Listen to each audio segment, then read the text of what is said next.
एक फिल्म आती है, सिर्फ 2 दिन ओटीटी पर रहती है और फिर अचानक गायब हो जाती है। लेकिन सवाल यह है, अगर सरकार को फिल्म से खतरा था तो उसे रिलीज ही क्यों होने दिया? और अगर रिलीज हो गई तो 2 दिन बाद हटाने का क्या फायदा?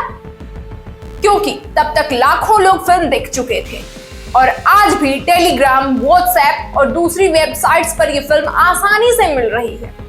तो क्या सरकार का फैसला सही था या फिर सेंसरशिप हमेशा की तरह बेअसर साबित हुई?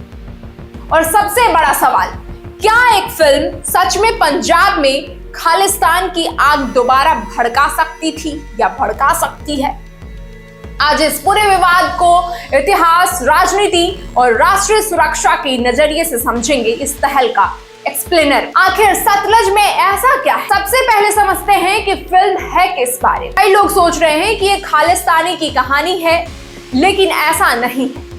फिल्म का केंद्र है जसवंत सिंह खालरा, एक ऐसे इंसान जिन्होंने 90 के दशक में पंजाब पुलिस पर गंभीर आरोप लगाए। उनका दावा था कि हजारों लोगों को बिना मुकदमे के मार दिया गया और उनके शवों को गुपचुप तरीके से अंतिम संस्कार कर दिया गया। उन्होंने सरकारी रिकॉर्ड जुटाए, शमशान घाटों के रजिस्टर देखे, दस्तावेज इकट्ठे किए और दावा किया कि हजारों अज्ञात शव वास्तव में पुलिस हिरासत में मारे लाए गए थे। इसके बाद आता है 1995 में उनका जब अपहरण हुआ, बाद में उनकी हत्या भी कर दी गई और कई साल बाद पुलिस अधिकारियों को इस मामले में सजा भी मिली। यही पूरी कहानी फिल्म दिखाती है। लेकिन विवाद क्यों हुआ ये समझिए, यहीं से असली विवाद शुरू होता है। क्रिटिसाइजर्स का कहना है कि फिल्म सिर्फ एक पक्ष दिखाती है, इसमें पुलिस अत्याचार दिखाया गया लेकिन खालिस्तानी आतंकवाद नहीं।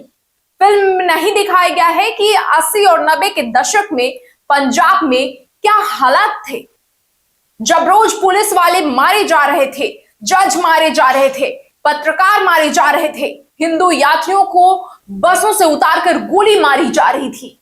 आम लोग डर के साये में जी रहे थे, यानी राज्य की हिंसा दिखाई गई। लेकिन आतंकवाद की हिंसा लगभग गायब है। यही वजह है कि सरकार और कई सुरक्षा विशेषज्ञ इसे अधूरी कहानी कहते हैं। पंजाब में आखिर हुआ क्या था? अब थोड़ा पीछे चलते हैं। 1970 के दशक में आखिर में जरनैल सिंह भिंडरवाले का नाम तेजी से उभरने लगा। उन्होंने सिख राजनीति में बड़ा प्रभाव बनाया। फिर आया 1984 ऑपरेशन ब्लू स्टार। भारतीय सेना स्वर्ण मंदिर में घुसी।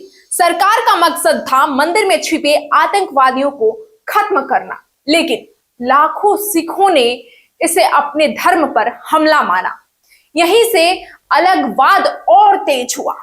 फिर इंदिरा गांधी की हत्या, उसके बाद 1984 के सिख दंगे और फिर पंजाब लगभग गृह युद्ध जैसी स्थिति में पहुंच गया। आईएसआई सीमा पार से हथियार भेज रही थी। आतंकवादी खुलकर पुलिस नेताओं और आम लोगों को मार रहे थे। पूरा राज्य हिंसा में डूब गया था। सरकार ने कैसे खत्म किया? जो वहां आतंकवाद पंजाब में फैल रहा था, उसका खात्मा कैसे हुआ ये समझिए। 1992 में पंजाब के मुख्यमंत्री बेअंत सिंह बने। उन्होंने पुलिस प्रमुख KPS गिल को पूरी छूट दी। सरकार का दावा था, अगर कानून की हर प्रक्रिया अपनाई जाती तो आतंकवाद खत्म करना लगभग असंभव था। लेकिन यही सबसे बड़ा नैतिक सवाल भी पैदा हुआ। क्या आतंकवाद खत्म करने के लिए कानून तोड़ा जा सकता है? क्या बिना मुकदमे लोगों को मार देना सही है? यही सवाल सतलज मूवी भी पूछती है और यही वजह है कि फिल्म को कुछ लोग मानवाधिकार की लड़ाई मानते हैं, जबकि दूसरे लोग कहते हैं ये आधा सच दिखाती है। सरकार आज क्यों डर रही है ऐसी मूवीज को रिलीज करने में? अब आते हैं सबसे अहम सवाल पर। अगर ये 30 साल पुरानी कहानी है तो आज सरकार परेशान क्यों है? इसका सबसे मेन रीजन है, आज भी पंजाब पूरी तरह बहस से बाहर नहीं निकल पाया है। अमृतपाल सिंह का उभार, उनकी लोकप्रियता, निर्दलीय होकर लोकसभा चुनाव जीतना, दूसरी तरफ सरबजीत सिंह खालसा की जीत, इन घटनाओं ने सुरक्षा एजेंसियों को एक सिग्नल दिया है कि अलगवादी भावनाएं पूरी तरह खत्म नहीं हुई हैं। ऐसे में अगर कोई फिल्म सिर्फ राज्य की गलतियां दिखाए और आतंकवाद की हिंसा को लगभग दिखाए ही ना जाए तो कुछ लोगों पर उसका अलग अलग असर पड़ सकता है। यही सरकार की भी चिंता है। लेकिन क्या बैन करना कोई समाधान था? सबसे बड़ा सवाल यही है, क्या फिल्म हटाने से लोग उसे देखना बंद कर देंगे? शायद नहीं।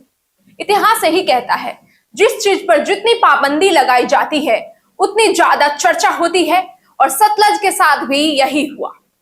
ओटीटी से हटने के बाद टेलीग्राम, व्हाट्सएप, पायरेटेड वेबसाइट्स, हर जगह अवेलेबल है। ये फिल्म हर जगह फैल चुकी है।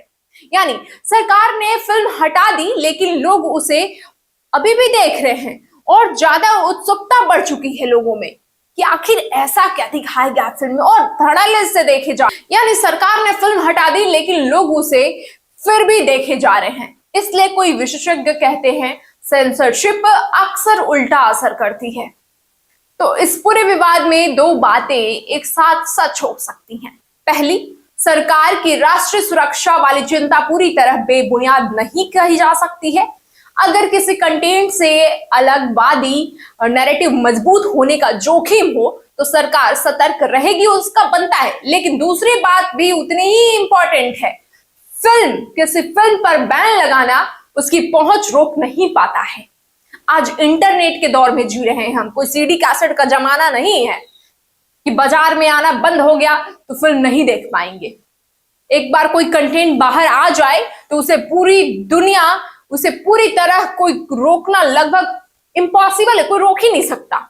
शायद इसलिए असली समाधान बैन नहीं बल्कि पूरा इतिहास दिखाना है। ऐसा इतिहास जिसमें राज्यों की गलतियां भी हो, आतंकवाद के अपराध भी हो और उन हजारों बेगुनाह लोगों की कहानी भी, जो दोनों तरफ की हिंसा के बीच पिस गए। खैर, आपकी क्या राय है? क्या सरकार ने राष्ट्रीय सुरक्षा के लिए सही फैसला लिया या फिल्म पर बैन लगाकर उसे और ज्यादा चर्चित बना दिया? अपनी राय कमेंट सेक्शन में जरूर बताइए। जय हिंद।